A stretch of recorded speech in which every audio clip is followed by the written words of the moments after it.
In 1940, at the height of American segregation and Nazi racial ideology, Jamaican-American author J.A. Rogers published a provocative claim in his book Sex and Race, Volume 1. He argued that Queen Charlotte of England had African ancestry through the Portuguese royal family. Rogers wasn't just making historical observation, he was conducting anti-racist warfare. His strategy was to use the tools of racial pseudoscience to prove that the concept of a pure white race was biologically impossible. Even European royalty had African blood. 8 decades later, his argument has been transformed, misinterpreted, and weaponized in ways he never intended. The story of Queen Charlotte's ancestry is as much about our time as hers. Within 6 hours of her arrival, at 9 p.m., she became Queen Charlotte, wife of King George III. The speed was strategic. The marriage needed to happen before anyone in the British court could raise objections. For over 2 centuries, historians would debate why such urgency was necessary. The answer might lie in something the palace hoped no one would notice: the new Queen's appearance. Horace Walpole, the era's most influential art critic and gossip, observed the new Queen closely. His assessment was brutally specific. She is not tall nor a beauty, pale and very thin, but looks sensible and genteel. Her hair is darkish and fine, her forehead low, her nose very well, except the nostrils spreading too wide. The mouth has the same fault. That phrase, the nostrils spreading too wide, the mouth has the same fault, would echo across centuries. Walpole was describing features, but what he didn't realize was that he was documenting something the court might have preferred to conceal. The Queen herself later admitted, "The English people did not like me much." In 1762, King George III commissioned Alan Ramsay, Scotland's most respected portrait artist, to paint the official coronation portrait of his queen. Ramsay was an unusual choice for sensitive work. Unlike other court painters who softened and flattered their subjects, Ramsay was known for one thing: accuracy. His portraits captured what was actually there. When Ramsay's portrait was unveiled, it showed features that deviated from typical Northern European royal portraiture. The skin tone was rendered darker than expected. The facial structure showed characteristics that some observers found difficult to categorize within the narrow racial taxonomies of 18th century Europe. But here's what makes this forensically interesting. Ramsay wasn't just any painter. He was a documented intellectual who opposed slavery at a time when the British Empire profited enormously from the transatlantic slave trade. The question becomes, did Ramsay emphasize certain features deliberately? Was this portrait a political statement embedded in oil paint? Or was he simply painting what he saw, while other artists, Thomas Lawrence, Johann Zisenis, Thomas Fry, softened those same features to conform to expectations? The portraits of Queen Charlotte vary so dramatically between artists that they appear to show different people. He remained dormant until 1940, when Jamaican-American author J.A. Rogers published a claim in his book Sex and Race, Volume 1. Rogers wasn't making a casual observation. He was conducting a systematic genealogical investigation, tracing Queen Charlotte's family tree backward through German and Portuguese nobility. What Rogers discovered was a genealogical pathway. Queen Charlotte's mother was Princess Elizabeth Albertine of Saxe-Hildburghausen. Her lineage connected, through multiple branches, to a 15th century Portuguese noblewoman named Margarita de Castro y Souza. Margarita appeared in Charlotte's family tree multiple times, once in her 9th generation and twice in her 10th generation. But Margarita de Castro y Souza was just the intermediate link. The genealogical trail extended further back to 13th century Portugal, to King Alfonso III and a woman named Madragana. Historical records describe Madragana as either Moorish or Mozarab. This is where the interpretation fractures into competing hypotheses. In medieval Iberia, the term Moor did not function as a racial category. It was primarily a religious and cultural designation referring to Muslims living in the Iberian Peninsula, people of North African, Berber, Arab, and even Iberian heritage who followed Islam. The Moors, who ruled parts of Spain and Portugal from 711 until 1492, were ethnically diverse. Some had sub-Saharan African ancestry, most did not. A more probable historical interpretation is that Madragana was Mozarab, an Iberian Christian living under Muslim rule. Mozarabs were Christians who adopted certain Arabic customs and language while maintaining their Christian faith. They were culturally hybrid, but ethnically Iberian. If Madragana was Mozarab, the supposed African connection collapses entirely. Even if we assume, for the sake of analysis, that Madragana was fully of sub-Saharan African descent, which is historically unlikely, the genetic contribution becomes mathematically negligible. Madragana would have been Queen Charlotte's ancestor 15 generations back. The genetic dilution factor at 15 generations is approximately 1 in 32,768. That's 0.003%. However, this calculation assumes no inbreeding. European royal families practiced extreme consanguinity, marrying cousins to consolidate power and wealth. Margarita de Castro y Souza appears multiple times in Charlotte's pedigree because the same bloodlines loop back on themselves. This inbreeding could theoretically concentrate genetic contribution from a distant ancestor beyond what simple dilution math would suggest. Here's the problem with the inbreeding concentration theory. If Madrigana's supposed African features were amplified through royal inbreeding, then Queen Charlotte's relatives, her parents, siblings, cousins, and children should have shown similar features. They did not.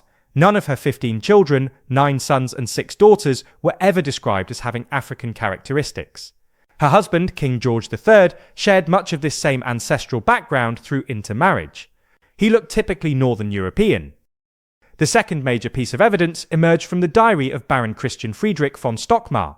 In his memoirs published posthumously, Stockmar described the elderly Queen Charlotte as small and crooked, with a true mulatto face. This single phrase became the cornerstone of the African ancestry claim. But there's a chronological problem that undermines its reliability. Baron Stockmar was born in 1787. Queen Charlotte had already been queen for 26 years. Stockmar didn't arrive at the British court until 1816, just 2 years before Charlotte's death. He was not her personal physician. He served Prince Leopold of Saxe-Coburg-Gotha, who had married Charlotte's granddaughter. Stockmar only saw the Queen when she was 72 years old, in declining health, after decades of bearing 15 children and enduring her husband's descent into permanent madness. What's revealing is that Stockmar's diary describes the entire royal family with the same unflattering precision. He called the Prince Regent very stout, though of a fine figure, who ate and drank a good deal at dinner. He described the Duke of York as having immense embonpoint and not a very intelligent face. Stockmar was not making racial observations. He was making cruel aesthetic judgments about people he found physically unappealing. Here's the forensic gap that collapses the African ancestry claim. King George III and Queen Charlotte had political enemies. British satirists and caricaturists ruthlessly mocked the royal family. They exaggerated every perceived flaw. George's mental illness, Charlotte's alleged stinginess, the children's scandals. In an era when racial prejudice was explicit and vicious, if there had been even a whisper that the Queen had African ancestry, the opposition would have weaponized it mercilessly. Yet in 57 years as Queen Consort, the longest reign until Prince Philip, no contemporary political opponent, satirist or critic ever mentioned African features or ancestry. The theory resurged in 1997 when Mario de Valdés y Cocom, a self-described independent researcher, published an article for PBS Frontline titled "The Blurred Racial Lines of Famous Families." Valdés expanded on Rogers' work, making specific claims about the Ramsay portrait showing unmistakable African appearance and negroid physiognomy. He misspelled physiognomy.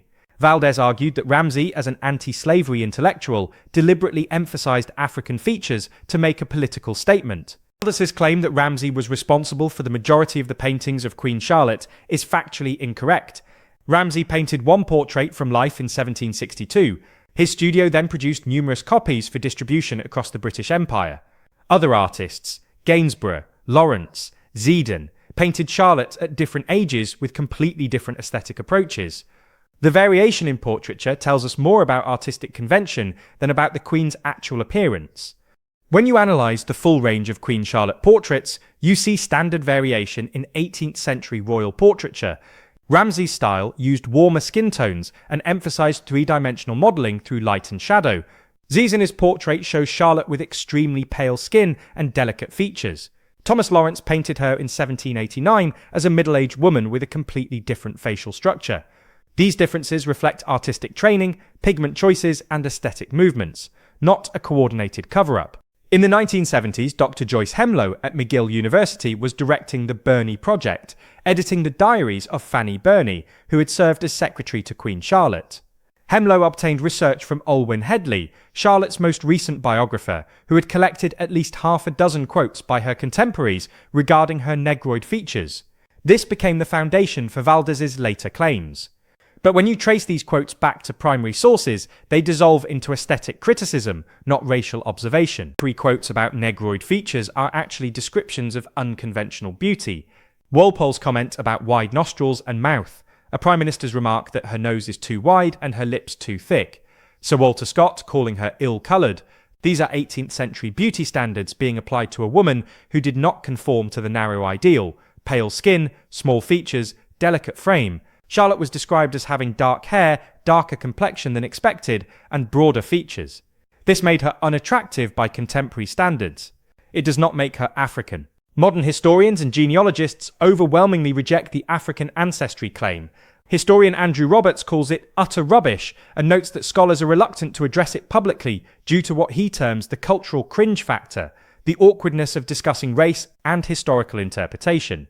David Williamson, former co-editor of Debrett's Peerage, the authoritative guide to British nobility, stated, "It really is so remote. In any case, all European royal families somewhere are linked to the kings of Castile. There is a lot of Moorish blood in the Portuguese royal family, and it has diffused over the rest of Europe. The question is, who cares?" The theory experienced renewed attention in 2018 when Prince Harry married Meghan Markle, whose mother is black and father is white.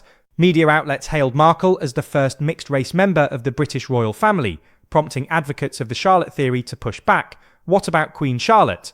The Netflix series Bridgerton then reimagined Regency England with a black Queen Charlotte, explicitly drawing on this contested historical claim. When pressed, Buckingham Palace spokesperson David Buck stated, "This has been rumoured for years and years. It is a matter of history, and frankly, we've got far more important things to talk about." This diplomatic non-denial became evidence for believers, but it's equally consistent with an institution that refuses to dignify conspiracy theories with official rebuttals. We are left with two fundamentally incompatible interpretations. The first hypothesis: Queen Charlotte had visible African ancestry through a 13th century Portuguese connection, which was documented by contemporary observers, emphasized by an anti-slavery portrait artist, and systematically concealed by subsequent royal portraitists. The second hypothesis: Queen Charlotte had features considered unattractive by 18th century British beauty standards: darker hair, broader nose, wider mouth, which later researchers retroactively interpreted as African through the distorting lens of racial pseudoscience. The evidence for African ancestry consists of a genealogical connection to a woman whose ethnic identity is uncertain, 15 generations removed, one portrait that can be interpreted as showing African features, if you start with that assumption, a single diary entry from a physician who saw the Queen only when elderly, and aesthetic criticism from contemporaries describing unconventional features. The evidence against consists of the mathematical implausibility of genetic contribution at 15 generations, the absence of similar features in Charlotte's relatives, the complete silence from political enemies who would have weaponized racial ancestry, and the consensus of professional historians and genealogists. But perhaps we're asking the wrong question. The obsession with whether Queen Charlotte was black imposes modern American racial categories onto 18th century European aristocracy. In 1761 Britain, racial classification was not the binary system it became in the United States. The British Empire was beginning its massive expansion into Africa, Asia, and the Caribbean. Racial pseudoscience was still being constructed. The question is not whether Charlotte would be classified as black today, which is unanswerable, but why this question matters so intensely to us now. The persistence of this theory reveals something about our relationship with history. For some, proving that Britain had a mixed-race queen in the 1700s is a powerful counter-narrative to the myth of racial purity in European royalty. It disrupts the sanitized version of history that erases African presence from European courts. For others, the theory represents historical wishful thinking, retrofitting modern racial politics onto a past that was more complex and more alien than we imagine. A. Rogers, who originated this theory in 1940, was explicit about his motivation. He was writing during the height of American segregation and Nazi racial ideology. His goal was to use the tools of racial pseudoscience, skull measurements, ancestral percentages, feature analysis to prove that the concept of a pure white race was biologically impossible. Rogers was fighting segregation and genocide by showing that European royalty had African ancestry. His methods were problematic, but his anti-racist intent was clear. Over 8 decades, Rogers' anti-racist argument mutated. What began as a tactical deployment of racial pseudoscience to combat white supremacy became, through repetition and misunderstanding, a claim about Queen Charlotte's literal racial identity. The telephone game of historical transmission, changed European royalty has Moorish connections that complicate racial purity myths. The real Queen Charlotte was a woman who arrived in a foreign country at 17, unable to speak the language fluently, married a man she'd never met, and bore 15 children.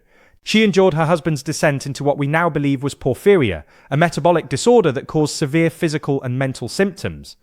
She became Britain's longest-serving Queen Consort, patronising the arts, establishing the Royal Academy of Arts, expanding Kew Gardens, and reportedly introducing the Christmas tree tradition to England. We will never know with certainty what Queen Charlotte looked like. Portraits are artistic interpretations, not photographs. Descriptions are filtered through cultural bias and personal malice. DNA analysis is impossible without remains, and the British royal family does not permit genetic testing of royal burials. The historical record is incomplete and contradictory. We are left with competing interpretations of ambiguous evidence. The claim that Queen Charlotte had African ancestry is not impossible, it's improbable. It requires accepting that a genetic contribution, diluted to approximately 0.003%, somehow manifested in visible physical features that no contemporary political enemy ever weaponized, that were only noticed by a doctor who saw her when elderly, and that required a special political motivation by one portrait artist to emphasize. The simpler explanation is that Charlotte was a German princess with features that didn't conform to 18th century British beauty ideals, whose unconventional appearance was later reinterpreted through the racial obsessions of the 20th and 21st centuries. What we can say with confidence: Queen Charlotte had Portuguese ancestry through complex European royal intermarriage. That Portuguese lineage included connections to medieval Iberian nobility during the period of Moorish rule. The term Moor in that context did not necessarily mean African. Even if it did, 15 generations of dilution make genetic contribution mathematically negligible. No contemporary source described Charlotte as having African ancestry or racialized her appearance. The theory emerged in the 20th century as part of anti-racist scholarship and was later misinterpreted as literal historical fact. History is not a choose-your-own-adventure story. We cannot simply believe what feels politically or emotionally satisfying. The evidence for Queen Charlotte's African ancestry is weak. The genealogical connection is real, but so distant as to be functionally meaningless. The portrait interpretation is subjective and contradicted by other contemporary images. The written descriptions are better explained by aesthetic prejudice than racial observation. Responsible history demands that we acknowledge uncertainty while following the evidence where it leads, even when that destination is less dramatic than we hoped. Queen Charlotte died at Kew Palace in November of 1818 at the age of 74, suffering from dropsy and pneumonia. Her husband, King George III, blind and demented, was not informed of her death. He died 14 months later, never knowing she was gone. They had been married for 57 years. Whatever her ancestry, whatever features she possessed, she had been queen of the most powerful empire on earth, at the height of the Enlightenment and the beginning of the Industrial Revolution. Her legacy is more complex than any single genealogical claim can capture. The question is not whether Queen Charlotte was black, a category that did not exist in the way we understand it in 1761. The question is why we need her to be, why this theory persists despite weak evidence, and what it reveals about our own time. The past is foreign. The people who lived there do not map cleanly onto our contemporary categories. Queen Charlotte was not a character in Bridgerton. She was a real woman navigating structures of power we can barely imagine. The truth of her life is stranger and more interesting than any retroactive racial classification could